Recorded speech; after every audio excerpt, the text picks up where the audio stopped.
Here we are once more, starter of a brand new month, and we want to look at what happened in August because there were some pretty big changes. And of course, the first thing that everybody wants to know about is what's the average price. But if you've not met me before, my name is Richard Payne, local realtor here in Halifax, and we just want to make sure that you are getting all the right information so that when you start buying a house, when you start listing houses for sale, you have all the right information to make an informed, solid decision and get your goals achieved. Whether it be selling quickly, whether it be selling for the right price, whether it be buying that house in the right location, this channel is all about that information. So let's get into some real hardcore stats. Let's geek out and see what August did for us. Okay, big surprise number one, with a little bit of a caveat. So it's like big surprise with a little star by the side of it, because we hit an average sale price for the month of August of $656,000. That's a big number. And certainly when you compare it to last month, we are up 8% on last month because that's 610. Compared to last year, we are up 10% because that was 596. So what I wanted to do though was try to really understand where this came from, because it's a bit of a jump. It's a big surprise. And there was a couple of areas that when we stripped those two particular markets out, the average did drop quite a bit to become like, let's say, a more sensible average number. Let's leave it at that. So those two markets are Armdale, Purcell's Cove. There was 4 properties in there that sold that were all over $1 million. Couple of them, one of them in particular, was really well over $1 million, like 3 million and something. So I'm like, okay, well, let's strip that number out. Now, their average of those properties was $1,017,000. But also we went to Halifax South because there were some pretty chunky numbers in there as well. And if I strip that one out, that average there was $1.293 million. So again, like stripping out those two, and the only kind of downside when you strip those out is Armdale, Purcell's Cove, obviously 4 properties over the $1 million, one of which way high. But then when we looked at Halifax South, if I took that number out, there was 21 sales, which equates for roughly 5% of all the sales volume. But when I took out those two average markets, our average went to $616,000. So that's like 610 in July, 616 this month. That feels like a normal price range. So the problem with all of these stats is you have to be careful sometimes, and you have to look a little bit behind the numbers to work out why we jumped so much. And it wasn't a huge volume month for Halifax anyway. So it wasn't as if we sold like 700-800 properties and therefore these guys didn't really skew the numbers. We didn't sell that many, so it did skew the numbers. So like I said, if I strip those two markets out, which were just really high price markets, we dropped down to 616 plus 1% on last month. A little bit more sensible in terms of like how we've been looking. So like I said, big price average with a little asterisk star by the side of it to like just bear in mind that it was a little bit of an anomaly. Right, let's look at the volume, because we sold 399 houses this particular month in August. Now, when we compare that to last month, that was 454 last month. So we're down 12% on last month. We're also down 4% on last year. So what that means is if we look at the whole year for 2025 compared to 24, it does seem right now as our volume is going to be behind. And if we kind of play the game of math and extrapolate out the next 4 months and say that they're the same 4 months volume this year as it were last year, we're going to be down 7% in terms of the number of transactions this year 25 compared to 2024. And that's pretty significant because we're not seeing that much of a change in the amount of houses that have been listed for sale in 2025 versus 2024. So like listings are going to be more or less the same number, but the number of sales has gone down. So where does that reflect? Well, it reflects in our inventory, and we are sitting right now at 2.5 months of inventory. Last month, that was 2.2, so we're up a little bit on that. Last year, 2.1, so we're up on that as well.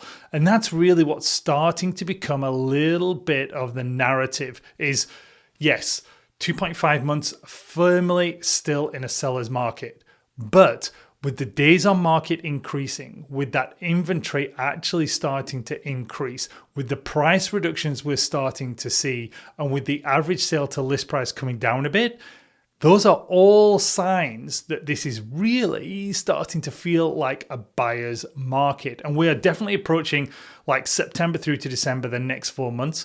Those are typically our slower months as well. Like September will still be okay. It'll still be fairly busy, my expectation is. Although, like we're on the second day of the month and I've not really seen a lot of new listings come active this month. So some of the concern is that we're not going to get a lot of listings in September, which means from a buyer point of view, if you're sitting on the fence, now's the time to actually get off the fence and start looking. And this really did happen this morning when one property that my clients have been looking at, and we are, I will admit, sitting on the fence a little bit, trying to decide what we wanted to do, that got a notification that someone had put an offer in. Next thing you know, we wanted to put our offer in, as so did 2 other people. So that property, it's like 115 days on the market, all of a sudden could be in a situation where it gets 4 offers all at the same time. Now, chances are it won't go over asking price, but it's still a good situation for a seller to be in, sitting there looking at 4 different offers when they've been on the market for 115 days. So this is the feeling that we're seeing right now in the market, is that buyers have a lot more decision, but it doesn't mean to say that you should just be waiting to decide if you want to put an offer in a house. If you find it, you're much, much better to put your offer in without the competition, without the multiple offers, than if you're going to wait. And that's kind of one of the things that we're talking to a lot of our buyers about right now is if you find the right house, don't overthink why it's been on the market. Just think, well, there's just nobody else there that actually wants this house, whereas I do. So put the offer in. Seller point of view, this just means you've got to be very accurate with your pricing, with your marketing, in terms of where the condition of the house is and where the location is. You've got to make sure you're on point, because we'll talk about price reductions going to that shortly. And you'll see some of the numbers are actually pretty big from the price drops that we're seeing. So let's start first of all by looking at the number of sales. So we did that 399. Now let's look at the number of houses that are active. Right now we're sitting at 995 houses that are active. Whereas last month was 986. It's more or less the same number. Last year though, 853. So we're up 17% on last year's number in terms of how many houses are active for sale. So that's a good thing because we've got a little bit more inventory, a little bit more choice. Looking at now one of the other metrics we like to look at, which is that sales to new listings ratio. We put on this month, as in last month, August, we actually listed 500 homes for sale. Now we sold 399, so that gives us a sale to new listing ratio of 80%. And it's been pretty steady because when we looked at last month, that was at 83%. So in other words, when you're at 83%, it means that 83% of the new listings actually sold. Not the new listings, just the number. So we listed 500, we sold 399, that's 80%. And that shows you that, we're basically building a little bit of inventory into the market, and that shows you it's turning. If that number was flipped and we were at like 100 and 125%, that would tell you for sure we are heading into multiple offers, over asking prices, and all of the other stuff that goes with basically more buyers than there are sellers in a particular month. So right now, and we've been here like even last year, that was at 87% as well. So you can see that we're fairly steady at that number, which is a good place for the market to be in. Onto the days on market, we are 35 days on market, so a month and a little bit. Last month that was 29, last year that was 29. So we're obviously doing better than that. But again, When you look at these numbers, the new listings to sales ratio, when you look at the days on market, when you look at the amount of inventory, that all gives you a clue that it might say on the numbers that it's a seller's market, but it's actually behaving a lot more like a buyer's market. And that's certainly the word from other colleagues of mine as well, is that if you look at how it feels like a buyer's market. The numbers might not necessarily say so, but it feels like a buyer's market. And to stack that up, the sale to listing price ratio is at 99%. So when you look at that, based on the average sale price, which again we know is a little bit inflated, you're looking at around $7,000 in a price reduction, again, from your accepted offer to the list price. Now let's go the next step after that, which is, okay, fine.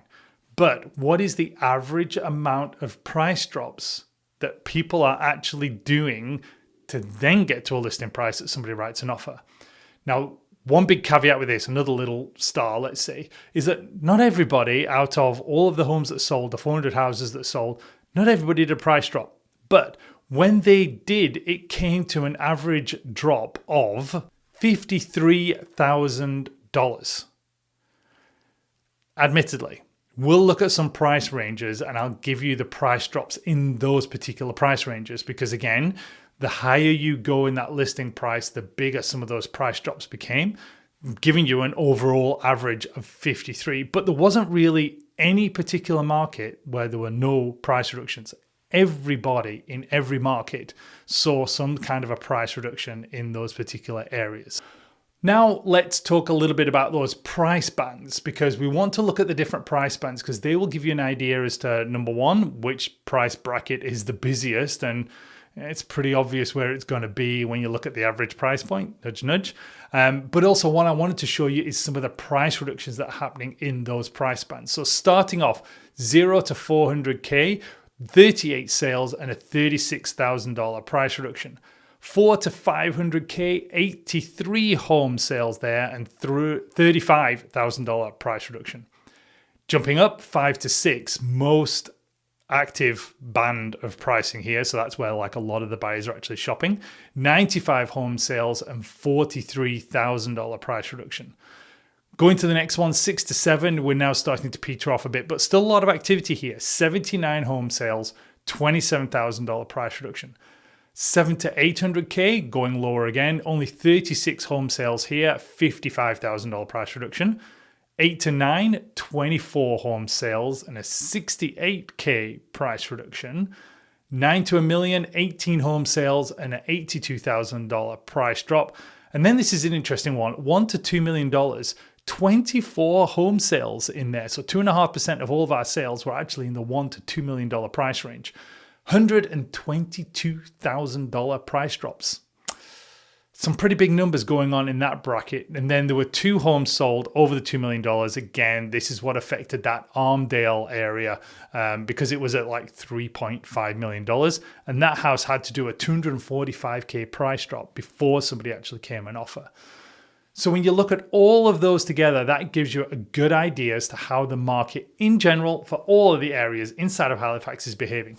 So let's start getting into some specific markets now, and let's hit up the top 3, caveat on that as well, top 5, because there were 3 markets that all had the same volume of home sales. So we had 3-way tie for 3rd place. In at number 1 was Timberley Prospect St. Margaret's Bay. They listed at 653, sold at 636, so roughly 2.5% price drop there. 32 houses were days on market, or 32 days on market. 43 sales, 126 active, giving you 2.9 months of inventory. In at number 2, and this was an interesting one because it's not been really in the top 4, top 5 for a long time, was Kingswood, Halliburton Hills, and Hammonds Plains area. They listed 763, sold at 750, so roughly a 2.7 price drop. 56 days on market, and then with the number of houses sold and the number of actives gives them 2 months of inventory. And now we're going to get into the 3-way tie for 3rd place. So we'll start off with East Hanson, Colchester West, usually the number 1 in our market, but this time down to number 3. 490 list, 484 sales, so $6,000 price drop there. 1.3%, 74 days on market, and then 4.2 months of inventory. So that's certainly a market that takes a lot longer to sell and therefore also has a lot of listings. And with the volume of sales, the inventory there is up at 4.2 months. Sackville came in at I guess we'd call it fourth, maybe, $476,000 list price, sale price 471, so a 5k drop there, 0.9 months of inventory because it always doesn't seem to stick around that much. 29 days on market, so just under a month there in Lower Sackville. And then our last tie is actually Bedford there, 776 when you look at the average list price. Sale price of 763, so a 1.6% sale to list price reduction there. 27 days on market, and then with the number of sales and the amount of months of inventory, actives for sale, we have 2.1 months of inventory. Now, talking about price drops in there as well, Bedford, the average price drop there was 48k. Lower Sackville was about 25k of the ones that did drop. Biggest one, East Hants, Colchester West, a 69.8, let's call it 70k price drop to get to where they needed to be. Kingswood, Hammonds Plains, Halliburton Hills, 42k, and Timberley, St Margaret's Bay, 64k. So again, pretty big price drops up there. But don't forget, this is only the number of houses that had to do a price drop. What was the average? So that gives you a solid roundup, a little bit longer this time because we had a bit more to go through, but gives you a really solid roundup of how the Halifax market performed in the months of July. Now, if you have any questions, drop a comment down below. Let me know what you're thinking. We'll get the answer as soon as possible. And if you want to get in touch and talk about buying or selling here or investing here in the Halifax market, my details there as well. So let's get in touch and have that conversation.